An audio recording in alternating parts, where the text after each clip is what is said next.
Today's episode of BFD is handpicked, cage-free, and 100% natural. But what does that really mean? You're about to find out. You want to put the best food in your body because your body is a temple. Or if you don't care for hokey analogies, your body is your body and you have to live in it, like all the time. So when it comes to food, we all know that organic tends to be better than non-organic. But before you sprint across the supermarket to put it in your cart, what does it actually mean? Well, here to help me demystify a few of these food buzzwords is TakePart.com's food editor, Willy Blackmore. Thank you so much for joining us, Willy. Yeah, thanks for having me. It's gonna be like a food buzzwords lightning round. So Gotcha. I'm gonna give you a word or a label, and then you'll tell me what that actually means. All right. All right? Okay, so first and foremost, organic. Organic is a set of regulations that's decided upon by the USDA. You have to fulfill a certain set of requirements, and they're really lengthy and complicated, and the whole process is kind of expensive. So for smaller farmers, sometimes they choose to practice, like practicing organic is what the term they sometimes use, but they don't have the certification. And for some people, it's all about the label. And I overhear these conversations sometimes with the farmers market. They'll be like, well, is this broccoli organic? And they're like, well, we don't use pesticides, we don't use fertilizer, so on and so forth.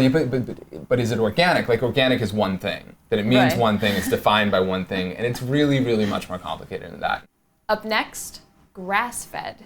Grass-fed, the term 100% grass-fed is something that's regulated by the government, but it only means that the feed is grass. It doesn't say if the cattle get it on pasture, if they get it from hay, if they get it in a barn, if they get it in a field. It doesn't account for antibiotic use. How about no hormones added / no antibiotics?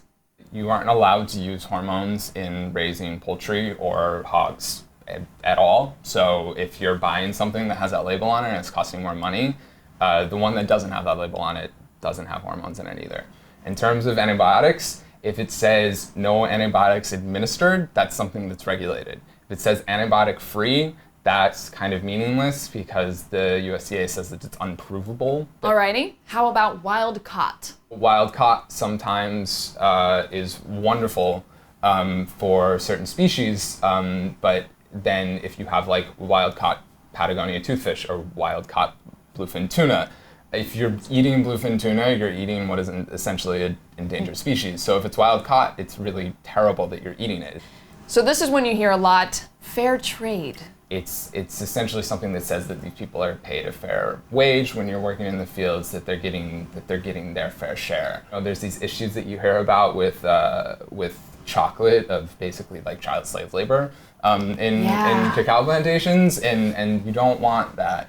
Now how about Humane? So there are quite a few different third-party groups that will do certification, and so it'll be like humanely raised, humanely slaughtered. One of the better ones to look for is animal welfare approved, and they kind of have one of the more rigorous sets of standards and get a lot of respect in the field. Willy, thank you so much for joining us. Yeah, thanks for having me. It's been very enlightening. I'm glad to help. If you want to put the best things in your body, you have to know what these words actually mean. And you also have to avoid running like a lemming to the current it word on your food of choice. If you care about your food intake, read up and find the foods you like with the ethical, environmental, or social practices that you demand. And then, of course, bon appetit. It's not easy, but it's worth it. Click the link in the description below to take action and help prohibit the use of antibiotics in healthy animals. For BFD, I'm Marisha Ray. Don't forget to subscribe. It's gluten-free.